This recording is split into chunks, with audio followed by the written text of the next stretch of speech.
எல்லாருக்கும் வணக்கம். நம்ம குடும்பத்தோட எதிர்காலம், குறிப்பா பண ரீதியா அவங்க பத்திரமா இருக்காங்களா? இது ரொம்ப முக்கியமான கேள்வி இல்லையா? இதுக்கான ஒரு ரொம்ப சிம்பிளான பதில தான் நாம இன்னைக்கு பார்க்க போறோம். யோசிச்சு பாருங்க, நம்ம அன்புக்குரியவங்களோட நிதி எதிர்காலம் பாதுகாப்பா இருக்கா? இது நம்ம எல்லாருக்குமே மனசுல வர்ற ஒரு கேள்விதான். திடீர்னு நமக்கு ஒண்ணுன்னா நம்மள நம்பி இருக்கிறவங்களோட நிலைமை என்ன ஆகும்? இது வெறும் கேள்வி மட்டும் அல்லங்க, இது நம்மளோட மிகப்பெரிய பொறுப்பு. அப்போ இந்த பெரிய கேள்விக்கு ஒரு சிம்பிளான தீர்வு இருக்கு. அதுதான் டேர்ம் இன்சூரன்ஸ். அது என்னது? அது எப்படி வேலை செய்யுதுன்னு வாங்க விரிவா பார்க்கலாம். டேர்ம் லைஃப் இன்சூரன்ஸ்னா ரொம்ப சிம்பிள். இது ஒரு குறிப்பிட்ட காலத்துக்கு, அதாவது அந்த டேர்முக்கு மட்டும் பாதுகாப்பு கொடுக்கிற ஒரு லைஃப் இன்சூரன்ஸ் பாலிசி. அதாவது பாலிசி எடுத்தவருக்கு அந்த குறிப்பிட்ட வருஷத்துக்குள்ள ஏதாவது ஒண்ணு ஆச்சுன்னா அவரோட குடும்பத்துக்கு ஒரு பெரிய தொகை கிடைக்கும். இதுல சேமிப்பு, முதலீடுன்னு எந்த குழப்பமும் இல்ல. இது ஒரு பியூர் பாதுகாப்பு திட்டம், அவ்வளவுதான். இன்னும் சுலபமா சொல்லணும்னா, இத உங்க குடும்பத்துக்கான ஒரு ஃபைனான்ஷியல் கூட மாதிரி நினைச்சுக்கோங்க. வாழ்க்கையில திடீர்னு பண கஷ்டம்னு ஒரு புயல் அடிக்கும்போது, இந்த கூட உங்க குடும்பத்தை நினையாம பாதுகாக்கும். சரி, இப்ப டேர்ம் இன்சூரன்ஸ் பத்தி நிறைய பேருக்கு சில பொதுவான கேள்விகள் இருக்கும். அது என்னென்ன கேள்விகள், அதுக்கான பதில்கள் என்னன்னு ஒன்னொன்னா பார்க்கலாம் வாங்க. ஓகே, முதல் கேள்வி. இது நிஜமாவே எப்படிதான் வேலை செய்யுது? இதோட ப்ராசஸ் ரொம்ப கஷ்டமா இருக்குமா? இல்லவே இல்ல. நீங்க நினைக்கிறத விட இது ரொம்ப ரொம்ப சிம்பிள். பாருங்க, மொத்தமே 3 ஸ்டெப் தான். ஃபர்ஸ்ட், உங்களுக்கு எவ்வளவு கவரேஜ் வேணும், அதாவது எவ்வளவு ரூபாய்க்கு இன்சூரன்ஸ் வேணும், எத்தனை வருஷத்துக்கு வேணும்னு நீங்க முடிவு பண்ணணும். ரெண்டாவது, அதுக்கு ஒரு சின்ன தொகையை, அதாவது பிரீமியத்தை மாசமோ இல்ல வருஷமோ கட்டணும். மூணாவது, அந்த பாலிசி காலத்துக்குள்ள எதிர்பாராத விதமா ஏதாவது நடந்தா நீங்க தேர்ந்தெடுத்த முழு பணமும் உங்க குடும்பத்துக்கு கிடைக்கும். சிம்பிள் இல்லையா? இன்சூரன்ஸ்னு பேச்சு எடுத்தாலே பிரீமியம், சம் அஷ்யோர்ட்னு 2 வார்த்தைகளை அடிக்கடி கேள்விப்படுவோம். அது என்னது? அதோட அர்த்தம் என்னன்னு சிம்பிளா புரிஞ்சுக்கிட்டா எல்லாமே ஈஸி தான். பிரீமியம்னா ஒன்னும் இல்ல, உங்க பாலிசிய ஆக்டிவா, அதாவது உயிர் போட வச்சுக்கிறதுக்காக நீங்க இன்சூரன்ஸ் கம்பெனிக்கு மாசமோ இல்ல வருஷமோ கட்டுற ஒரு சின்ன தொகை. இது ஒரு சந்தா மாதிரி. இந்த சின்ன தொகை தான் உங்க குடும்பத்துக்கு ஒரு பெரிய பாதுகாப்பு கொடுக்குது. சம் அஷ்யோர்ட், இதுதான் விஷயமே. இதுதான் அந்த கேரண்டியான தொகை. அதாவது ஒருவேளை அந்த அசம்பாவிதம் நடந்தா உங்க நாமினிக்கு, அதாவது உங்க குடும்பத்துக்கு இன்சூரன்ஸ் கம்பெனி கொடுக்கிற அந்த உறுதியான மொத்த பணம் தான் இந்த சம் அஷ்யோர்ட்.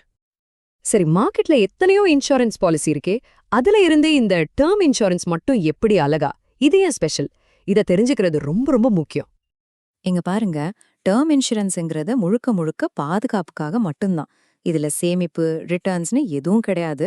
ஆனா மத்த பாலிசிகள்ல பாதுகாப்போட சேமிப்பும் கலந்துருக்கும். அதனாலதான் அதுக்கு பிரீமியம் ரொம்ப ஜாஸ்தி. டேர்ம் இன்சூரன்ஸ்ல பிரீமியம் ரொம்ப கம்மி. ஒரு சிம்பிளான உதாரணம் சொல்லணும்னா, நம்ம கார் இன்சூரன்ஸ் மாதிரி தான். வருஷம் முழுக்க ஆக்சிடென்ட் ஆகலைன்னா நமக்கு பணம் திரும்ப வராது இல்லையா? ஆனா ஒருவேளை ஆக்சிடென்ட் ஆனா அது பெரிய செலவுல இருந்து நம்மளை காப்பாத்தும். அதே கான்செப்ட் தான் இங்கேயும். குறைஞ்ச செலவுல பெரிய பாதுகாப்பு. அதனாலதான் நிறைய பேரு டேர்ம் இன்சூரன்ஸ விரும்புறாங்க. சரி, இதுல அப்படி என்னதான் முக்கியமான நன்மைகள் இருக்கு? ஏன் இது ஒரு பாப்புலர் சாய்ஸா இருக்கு? வாங்க பார்க்கலாம். முதலாவதா, ரொம்ப கம்மியான பிரீமியத்துல ரொம்ப அதிகமான கவரேஜ் கிடைக்கும். இதுதான் இதோட மிகப்பெரிய பிளஸ் பாயிண்ட். ரெண்டாவது, இது ரொம்ப சிம்பிளான பாலிசி, புரிஞ்சுக்கிறதுக்கு ரொம்ப ஈஸி, எந்த குழப்பமும் இருக்காது.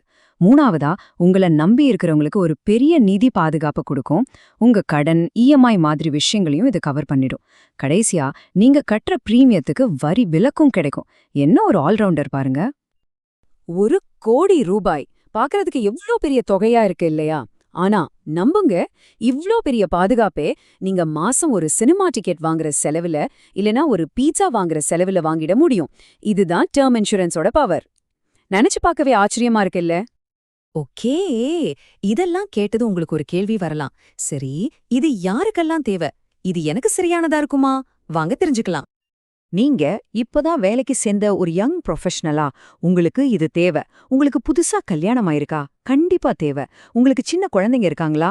உங்களுக்கு இது ரொம்ப அவசியம். ஹோம் லோன், பிசினஸ் லோன்னு ஏதாவது கடன் இருக்கா? அப்போ இத பத்தி யோசிச்சே ஆகணும். சுருக்கமா சொல்லணும்னா, உங்க வருமானத்தை நம்பி உங்க குடும்பத்துல ஒருத்தர் இருந்தா கூட உங்களுக்கு டேர்ம் இன்சூரன்ஸ் ஒரு கட்டாய தேவை. சரி, இப்போ உங்களுக்கு டேர்ம் இன்சூரன்ஸ் பத்தி ஒரு நல்ல ஐடியா கிடைச்சிருக்கும்னு நினைக்கிறேன். அப்போ அடுத்த ஸ்டெப் என்ன? நம்ம குடும்பத்தை பாதுகாக்கிறதுக்கு முதல் அடிய எப்படி எடுத்து வைக்கிறது? 3 விஷயங்கள் தான். முதல்ல, உங்க குடும்பத்தோட தேவைகள் என்ன, உங்க கடன்கள் எவ்வளவு, எதிர்கால செலவுகள் என்னன்னு கணக்கு போட்டு உங்களுக்கு எவ்வளவு கவரேஜ் வேணும்னு முடிவு பண்ணுங்க. 2வது, ஆன்லைன்ல நிறைய பிளான்கள் இருக்கும். அதையெல்லாம் ஒப்பிட்டு பாருங்க. 3வதா, ஒரு நல்ல நிதி ஆலோசகர்கிட்ட பேசி உங்களுக்கு எது பெஸ்ட் பிளான்னு ஒரு அட்வைஸ் கேட்டு முடிவு பண்றது ரொம்ப நல்லது. இன்னைக்கு நாம பேசினது வெறும் ஒரு இன்சூரன்ஸ் பாலிசிய பத்தி மட்டும் இல்ல, நம்ம குடும்பத்து மேல நாம வச்சிருக்கிற அன்பு, அக்கறை பத்தின ஒரு விஷயம். நம்ம இல்லனாலும் அவங்க சந்தோஷமா எந்த பணக்கஷ்டமும் இல்லாம இருக்கணுங்கிற ஒரு கனவு. அந்த கனவை நனவாக்குறதுக்கான முதல் அடியை எடுத்து வைக்க நீங்க தயாரா?